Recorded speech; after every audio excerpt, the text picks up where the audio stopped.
ఏయ్, ఏం చేస్తున్నారు లోపల? ఎప్పుడు ఫోనేనా? ఆ పక్క బట్టలన్నా మడితే రాదు. చేసే మూడు ఉత్సాహం సర్వనాశనం అయిపోతుంది. ఓకే సెకండ్ అండి. రేయ్ డిపాజిటర్లు పోయి డబ్బులు వేసి రాపో. సరే కొద్దిసేపు తర్వాత పోతా. ఇది పని చేయకపోతే పక్కకి వెళ్ళిపో, ఇంకోటి ఉందా ఆడ. సరే ఆడ లైన్ పెద్దగా ఉందనుకో, టీ షర్ట్ వాళ్ళకి డబ్బులు ఇచ్చి ఫోన్ పే చేయించుకుంటారా. సరే నాన్న. కొన్ని సార్లు నోట్లు బయటికి వస్తాయి, అవి పట్టుకొని ఇంటికి ఉరికి రాకు మళ్ళీ. నాకు పని చెప్పినావు కదా, నేను చేస్తా. ఎట్లా చేయాలి చెప్పు. ఏమైందిరా నాన్న చెప్తే నీకు ఇప్పుడు? ఏమ్మా రే ఏడున్నావురా? ఏం చేస్తున్నావు పైన? ఆ చెట్లకు నీళ్ళన్న పెట్టరాదరా, కాలేగా నిలబడే బదులు. నాకు ఇంట్రెస్ట్ పోయింది, ఎందుకంటే ప్రతి దశలోనూ పెంట చేస్తుంటే నాకు ఇంట్రెస్ట్ లేదు.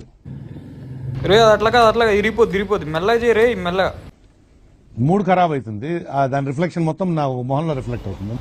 అంతే, అవతల సైడ్ పోయి చూడిపో ఒకసారి, అటు